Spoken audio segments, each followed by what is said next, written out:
Hello, Horizon Church. I'm Cason Wohlwend, and this is this week's Lent Devotional.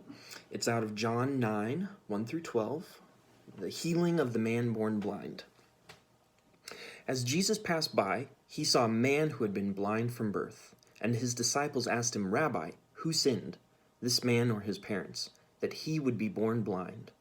Jesus answered, "It was neither that this man sinned, nor his parents, but it was that the works of God might be displayed in him. We must carry out the works of him who sent me, as long as it is day, for night is coming, when no one can work. While I am in the world, I am the light of the world." When he had said this, he spit on the ground and made mud from the saliva, and applied the mud to the blind man's eyes, and said to him, "Go wash in the pool of Siloam." So he left him and washed and came back seeing. The neighbors and those who previously saw him as a beggar were saying, "Is this not the one who used to sit and beg?"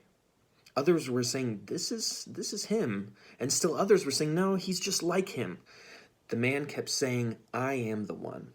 So they were saying to him, "How then were your eyes opened?"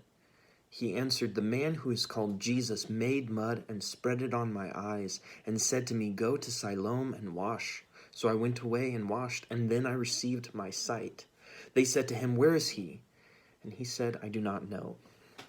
In this passage, Jesus heals a blind beggar on the Sabbath, an unthinkable act by someone claiming to be the Son of God.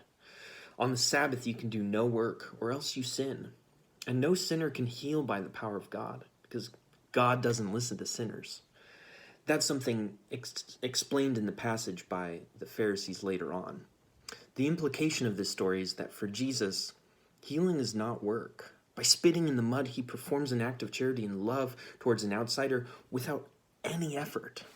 The power of Jesus is effortless and yet life-changing.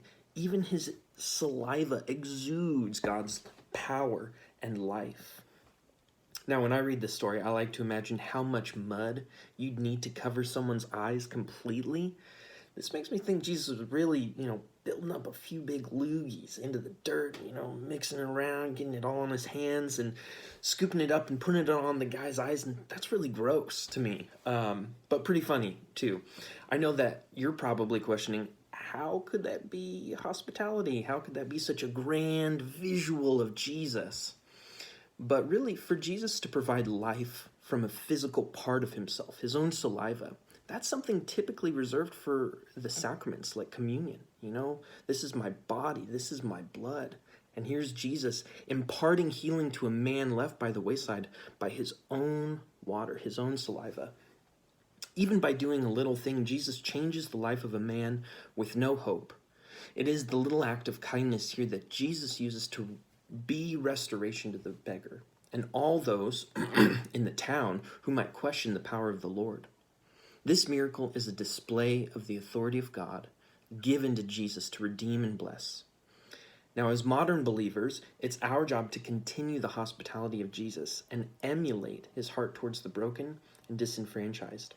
So let's pray that even our little actions, our saliva, if you will, can have a profound life-changing effect on those around us, or else we will lose our hearts and our desires to do the works of God everywhere we can, just like the Pharisees in this passage.